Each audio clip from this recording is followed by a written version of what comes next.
दोस्तों, किसी ने सही कहा है कि आवाज ऊंची हो तो कुछ लोग सुनते हैं, लेकिन अगर बात ऊंची हो तो बहुत सारे लोग सुनते हैं। नमस्कार दोस्तों, कहानी एक लड़के की 24 साल का लड़का जो सेठ के यहाँ पर नौकरी करता था। उसके माँ बाप इस दुनिया में नहीं थे। जिंदगी बड़ी परेशानी में चल रही थी। वो जाता था, रोजाना पैसे कमा करके घर आता था, खाना बनाता था, खाता था, सो जाता था। एक दिन उसने देखा कि एक बूढ़ा फकीर अपनी पीठ पर 3 ठेले लेके एक शहर से दूसरे शहर की ओर जा रहा था। वह काफी बूढ़े भी थे और काफी देर से वह यूं ही सफर कर रहे थे और आखिरकार कुछ दूर और सफर करने के बाद वह चलते चलते थक कर एक पेड़ के नीचे बैठ गए। तभी उनकी नजर एक नौजवान युवक पर पड़ी जो उसी रास्ते से जा रहा था और वह भी उसी दिशा में जा रहा था जिस दिशा में उन बूढ़े फकीर को जाना था। तभी वह लड़का उन बूढ़े फकीर के पास से होकर गुजरा। इस पर वह फकीर उस लड़के से कहते हैं, सुनो बेटा, क्या तुम मेरी थोड़ी सी मदद कर सकते हो? ये ठेला बहुत भारी है और मैं बूढ़ा हो चुका हूँ। मैं ज्यादा समय तक इनका बोझ नहीं उठा सकता और मैं बहुत थक भी चुका हूँ। तो क्यों ना तुम मेरे एक ठेले को ले लो और मुझे उस दूसरे गांव तक पहुंचा दो। इसके बदले में मैं तुम्हें 3 स्वर्ण मुद्राएं दूंगा। वह लड़का उन फकीर की सारी बातें सुनता है और उन फकीर से कहता है, कोई बात नहीं बाबा, मैं आपकी मदद करने के लिए तैयार हूं। कहिए आपको कहां जाना है? ऐसा कहकर उस लड़के ने उन फकीर का एक ठेला उठा लिया और अपने कंधे पर ले लिया। तभी उस जवान लड़के को यह एहसास हुआ कि यह ठेला तो सचमुच बहुत भारी है। वह लड़का और फकीर दोनों रास्ते में आगे की ओर बढ़ चले। कुछ दूर आगे चलने के बाद देखते ही देखते वह गांव खत्म होने लगा और अब एक सुनसान रास्ता आगे की ओर जा रहा था। वे दोनों अपने मार्ग में मस्त होकर आगे की ओर बढ़ रहे थे। जब भीड़ से पूरी तरह से अलग हो गए तो वह लड़का उन फकीर से कहता है, बाबा, इस ठेले में आखिर ऐसा क्या रखा है जो ये ठेला इतनी वजन है?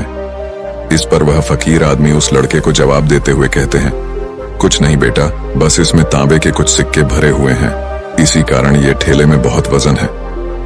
उन फकीर की यह बात सुनकर वह लड़का मन ही मन सोचने लगा, लगता है ये बाबा जरूर कोई व्यापारी है, तभी तो इतने सारे तांबे के सिक्के लेकर चल रहे हैं। और फिर तभी उसके मन में एक ख्याल आया कि मुझे क्या करना है। मुझे तो खाली यह ठेला दूसरे गांव तक पहुंचा है, बस इतना ही। जैसे ही उसके मन में यह ख्याल आया, उसने तांबे के सिक्कों का वह ख्याल मन से निकाल दिया और अपनी धुन में मस्त होकर वह आगे की ओर चलने लगा। चलते चलते कुछ और समय बीता और वे दोनों एक नदी के किनारे जा पहुंचे। वह लड़का हट्टा कट्टा था और काफी चुस्त और तंदुरुस्त भी था, इसलिए वह बिना सोचे समझे उस नदी में उतर जाता है। किंतु वह फकीर अब भी किनारे पर ही खड़े थे। इस पर वह लड़का उन फकीर से कहता है, क्या हुआ बाबा, चलिए आइए, हमें यह नदी पार करनी होगी, तभी तो हम उस गांव तक पहुंच पाएंगे। इस पर वह फकीर उस लड़के से कहते हैं, मैं जानता हूं बेटा कि हमें यह नदी पार करनी ही होगी, लेकिन जैसा कि तुम जानते हो मैं अब बूढ़ा हो चुका हूं और 2-2 ठेले लेकर मैं यह नदी पार नहीं कर सकता। कहीं मेरा पांव फिसल गया तो क्या होगा? क्या तुम मेरी एक और गठरी ले सकते हो? मैं तुम्हें इसके बदले भी 3 स्वर्ण मुद्राएं दूंगा। इस पर वह लड़का मुस्कुराते हुए उन फकीर से कहता है, बाबा, आप मुझे शर्मिंदा कर रहे हैं। यदि आप मुझे स्वर्ण मुद्राएं ना भी दें तो भी मैं आपका कार्य अवश्य करूंगा। मैं आपको उस दूसरे गांव तक जरूर पहुंचाऊंगा। इस पर वो फकीर मुस्कुराते हुए उस लड़के से कहते हैं, बेटा, तुम तो बड़े ही भले इंसान लगते हो। इतना कहकर उन्होंने वह दूसरी गठरी भी उस लड़के को थमा दी। उस लड़के ने जब वह दूसरी गठरी अपने कंधे पर रखी तो वह गठरी भी उसे बहुत ज्यादा भारी लगी, लेकिन उसने वहां पर कुछ नहीं कहा। जैसे तैसे उन दोनों ने नदी पार की। नदी पार करने के बाद बातों बातों में ही उस लड़के ने उन फकीर से कहा, बाबा, आखिर इस दूसरी गठरी में क्या है? ये गठरी भी बहुत वजन है। इस पर वह फकीर उस लड़के को जवाब देते हुए कहते हैं, बेटा, इसमें चांदी के सिक्के हैं, इसी कारण यह गठरी भी बहुत वजन है। उन फकीर की यह सारी बातें सुनकर अब उस लड़के का दिमाग तेजी से काम करने लगा था। वह यह सोच रहा था कि एक ठेले में तांबे के सिक्के हैं और दूसरी में चांदी के। ऐसा प्रतीत होता है मानो यह फकीर बाबा कहीं दूर से आ रहे हैं और उन्होंने अपनी सारी जमीन जायदाद बेचकर ये सारे सिक्के इकट्ठे किए हैं, तभी तो वह इतना धन लेकर चल रहे हैं। लेकिन वह लड़का उन फकीर से कुछ नहीं कहता और वे दोनों चुपचाप मार्ग में आगे की ओर बढ़ते चले जाते हैं। कुछ दूर आगे बढ़ने के बाद एक बार फिर एक सुनसान राह आती है। उस सुनसान रास्ते को देखते ही उस लड़के के मन में तरह तरह के विचार उत्पन्न होने लगे। वह यह सोचने लगा, अरे यह तो सुनसान जगह है, अगर मैं यह सिक्के लेकर यहां से भाग जाऊं तो यह फकीर मुझे कब तक दौड़ाएंगे। मुझे नहीं लगता कि मुझे कभी पकड़ पाएंगे और यहाँ पर कोई है भी नहीं जो इनकी मदद कर पाए। और वैसे भी ये बहुत सारे सिक्के हैं, मैं इनसे एक अच्छी दुकान खरीद सकता हूँ, अपना नया व्यापार शुरू कर सकता हूँ। और वैसे भी ये बूढ़ा फकीर अब इन पैसों का क्या करेगा, इससे अच्छा तो मैं ही इन्हें रख लेता हूँ। वह लड़का यह सब बारे में सोच ही रहा था, तभी अचानक उसे खुद पर आश्चर्य हुआ। अरे मैं यह क्या सोच रहा हूँ, ये फकीर बाबा न जाने कहां से आ रहे हैं और क्या खोज करके इन्होंने इतने सारे पैसे इकट्ठा किए होंगे। मुझे इनका फायदा नहीं उठाना चाहिए। नहीं नहीं, मुझे ऐसा नहीं करना चाहिए। उसने कुछ देर के लिए तो अपने मन के विचारों को काबू कर लिया, लेकिन कुछ देर बाद उसके मन के विचार उस पर देखते ही देखते हावी होने लगे। वह लड़का 2 ठेले लेकर उन फकीर के पीछे पीछे चल रहा था और कुछ दूर आगे चलने के बाद एक पहाड़ी आई। इस पर वह फकीर बाबा उस लड़के से कहते हैं, बेटा यह पहाड़ी मैं नहीं चढ़ पाऊंगा, मैं काफी बूढ़ा हो चुका हूं और मेरे घुटनों में भी दर्द रहता है। यदि तुम मेरी तीसरी गठरी भी ले लो तो मैं तुम्हें 3 और स्वर्ण मुद्राएं दूंगा, लेकिन याद रखना इसे कहीं गिराना मत, कहीं ये गठरियां खुल ना जाए। इस पर वह लड़का उन फकीर से कहता है, क्यों बाबा, आखिर इसमें ऐसा क्या है। इस पर वह फकीर उस लड़के से कहते हैं, बेटा इसमें स्वर्ण मुद्राएं हैं। यह सुनकर वह लड़का मन ही मन बहुत प्रसन्न हुआ। उसने चुपचाप वह गठरी भी उन फकीर से ले ली और देखते ही देखते वे दोनों मार्ग में आगे की ओर बढ़ने लगे। अब वह फकीर बिना कोई वजन लिए हुए आराम से पहाड़ की चढ़ाई पर चढ़ रहे थे, किंतु वह नौजवान लड़का जो पीछे था वह वजन के कारण बहुत धीरे धीरे चल पा रहा था। लेकिन जब से उसने सोने का नाम सुना था उसका मन तो छलांग मार रहा था। वह मन ही मन सोच रहा था, अगर मुझे यह सारा धन मिल जाए तो मेरा पूरा जीवन तो आराम से कट जाएगा। वैसे भी यह बाबा तो बूढ़े हो चुके हैं, भला इन्हें इतने पैसों की क्या जरूरत है, इनका जीवन तो वैसे भी कट चुका है। मैं एक काम करता हूँ, यह सारे पैसे लेकर यहाँ से भाग जाता हूँ। लड़के के मन में अनगिनत विचार उठ रहे थे। लड़के का मन अब उसकी बुद्धि पर पूरी तरह से हावी हो चुका था और उस लड़के का मन अपनी बात को सही साबित करने के लिए उससे कुछ भी कह रहा था। और तभी उस लड़के के मन में एक और विचार उत्पन्न हुआ और अब की बार वह लड़का यह सोच रहा था, लगता है यह फकीर बाबा कोई चोर है, वरना इनके पास इतनी सारे स्वर्ण मुद्राएं कहां से आएंगे। अगर ये कोई व्यापारी होते तो भला ये इस तरह से पैदल यात्रा तो नहीं करते, और अगर इनके पास इतने सारे पैसे थे तो ये कोई ना कोई साधन भी तो अवश्य कर सकते थे। लगता है ये कोई चोर है और चोर से चोरी करने में भला क्या बुराई है। ये सोचता हुआ वह लड़का अब उन फकीर से तेजी से आगे की ओर बढ़ रहा था और देखते देखते वह फकीर से आगे भी निकल चुका था। और वह यह सोच रहा था कि जैसे ही इस पहाड़ की ढलान आएगी मैं 3 गठरियां लेकर भाग जाऊंगा, इससे ये सारे पैसे मेरे हो जाएंगे और मेरी गरीबी भी हमेशा हमेशा के लिए दूर हो जाएगी।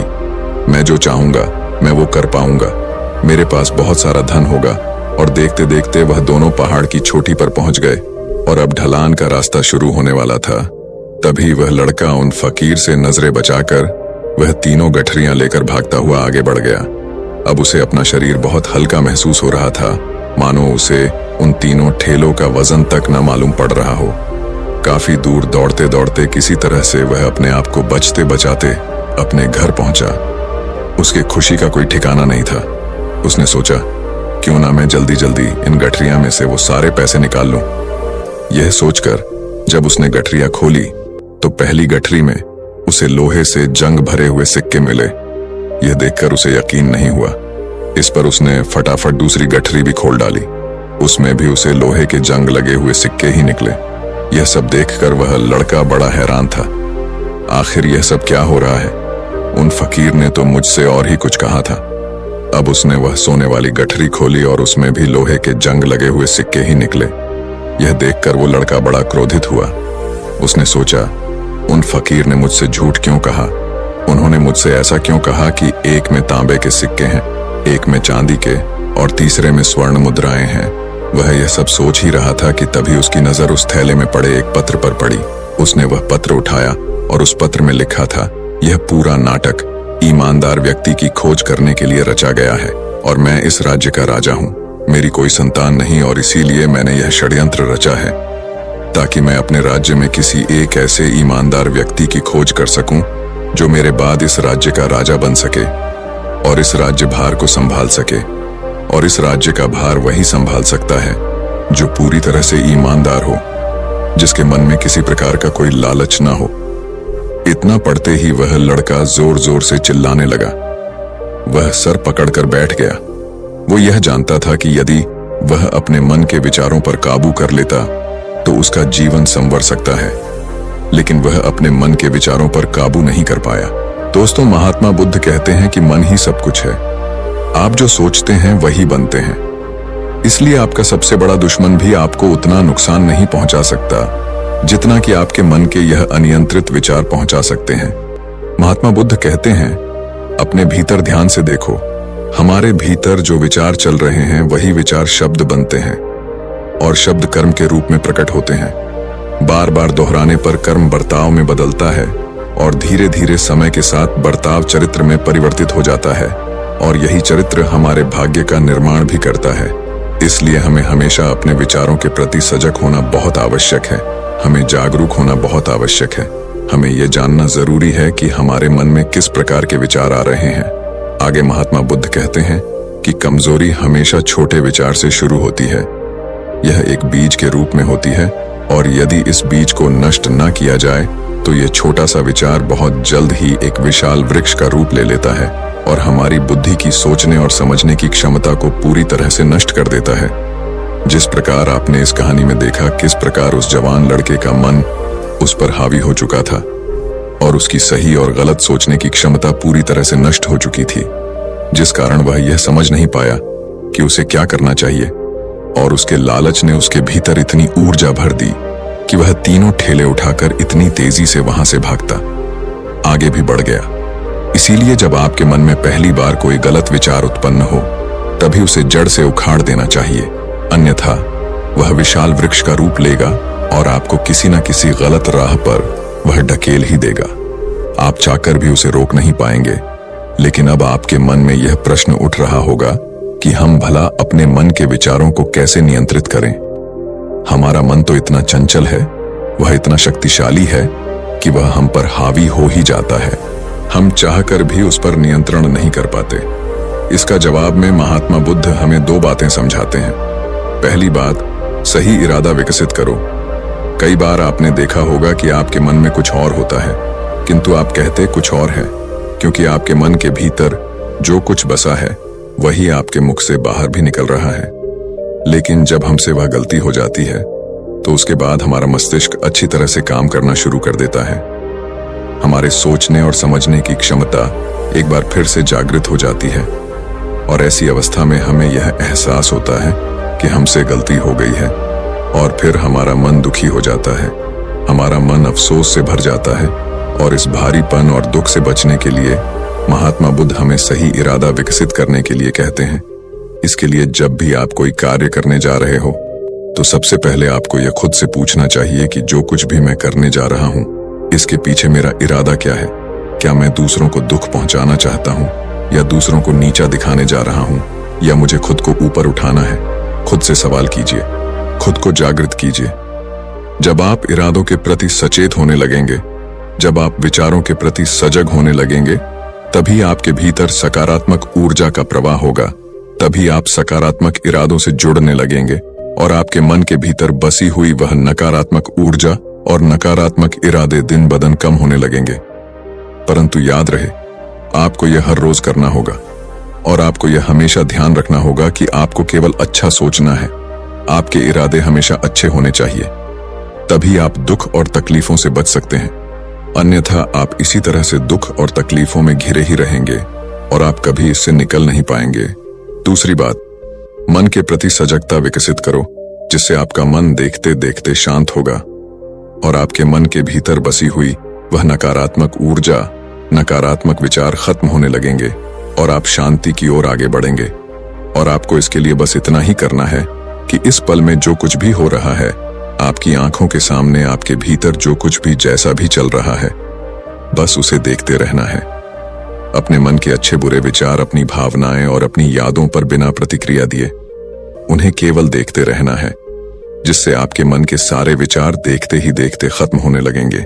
आपका मन खाली होने लगेगा और आप नकारात्मक विचारों से न सोच से बच सकते हैं और आप इन दुख और तकलीफों से भी दूर रह सकते हैं। इसीलिए महात्मा बुद्ध कहते हैं, जो स्वयं को देखता है वही सबसे बड़ा तपस्वी है। अर्थात जो अपने मन में चल रहे उन विचारों को बिना प्रतिक्रिया दिए हुए केवल देखता है और उन पर कोई भी प्रतिक्रिया नहीं करता, बस उन्हें देखता और समझता है, वास्तविकता में वही मन पर नियंत्रण भी कर सकता है और वही अपना जीवन सुखी और खुशहाली तौर पर जी सकता है। इसलिए यदि आप भी अपने जीवन को सुखी और खुशहाल बनाना चाहते हैं तो आपको सबसे पहले अपने मन पर नियंत्रण साधना ही होगा। अपने मन को खाली करना ही होगा। अपने मन के विचारों के प्रति आपको सजग होना ही होगा। दोस्तों, उम्मीद है कि आपने आज की इस वीडियो से जरूर कुछ ना कुछ सीखा होगा। तो इस वीडियो को लाइक और अपने दोस्तों के साथ शेयर भी जरूर कीजिएगा और हमें ऐसे ही सपोर्ट करने के लिए चैनल को सब्सक्राइब और घंटी बटन को जरूर दबा दीजिएगा।